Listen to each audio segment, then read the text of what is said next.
বন্ধুরা নমস্কার। বিষয় ভোটার লিস্টের কদর।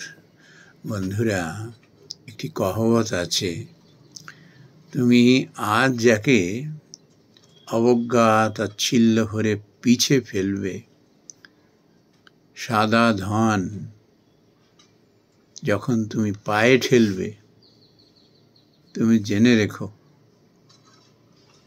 এর চরম মূল্য তোমাকে একদিন দিতে হবে। রবীন্দ্রনাথ ঠাকুর তার একটি কবিতাতেও এই সতর্ক বাণীটি তিনি উক্ত করে গেছেন। তাছাড়া আমাদের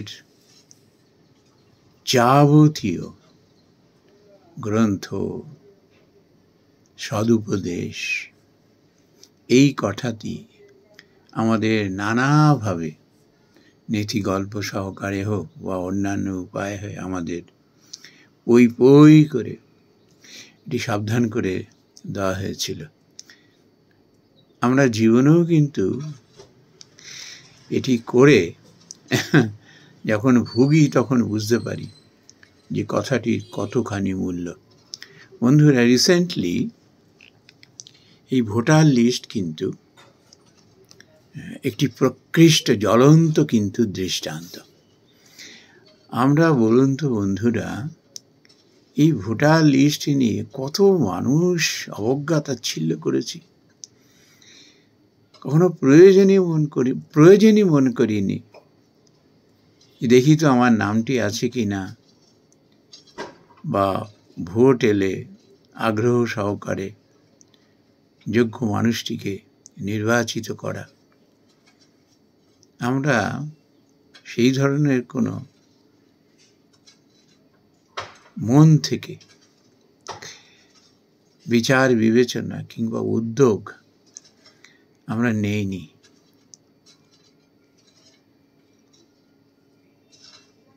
বহু মানুষকে এরকম বলতেও শোনা গেছে। এই কদিন আগে একটি সংবাদপত্রে দেখছিলাম, এক ভদ্রলোক চিঠি লিখেছেন এরকম,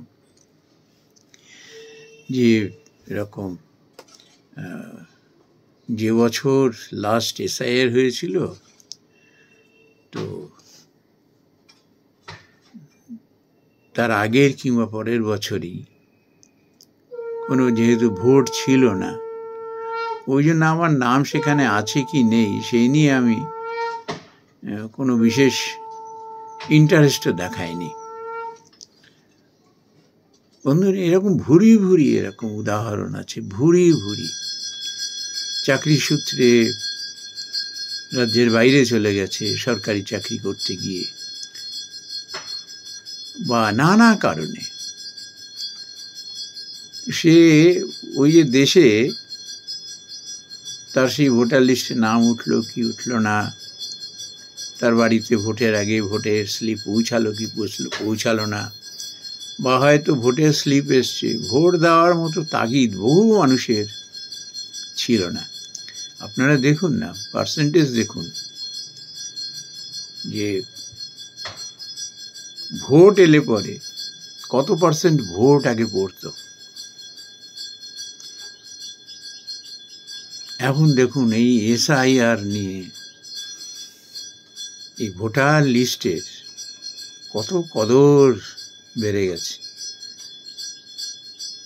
কেউ সেই 52, 56, 66, 70 এইও এখন ভোটার লিস্টে তারা কৌতূহলবশত দেখছে, দেখি তো আমাদের পরিবারের নাম ছিল কিনা, দেখি তো আমার নাম ছিল কিনা। বন্ধুরা, আমরা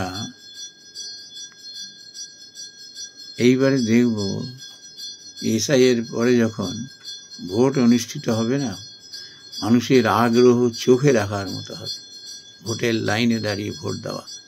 তার কারণ অবহেলা তাচ্ছিল্য করবার যে খেসারত দিতে হয়েছে কিনা বা দিতে হচ্ছে কিনা।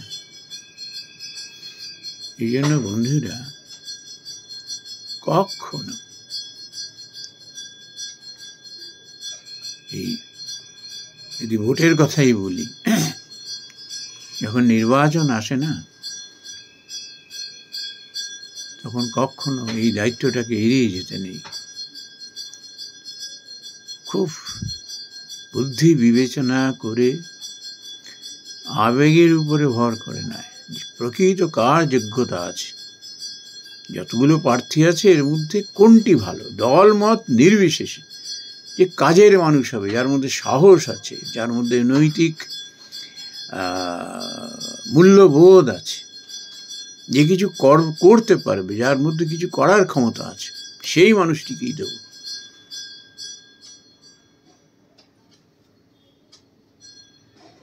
আমরা যদি এটি করতে পারতাম না শুরু থেকেই,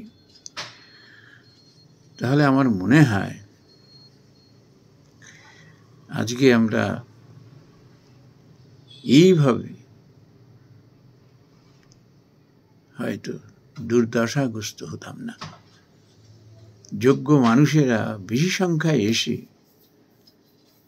যদি দেশের হাল ধরতেন, তাহলে মানুষের দুঃখ কষ্ট বহুলাংশে নিরসন হয়ে যেত। নমস্কার বন্ধুরা।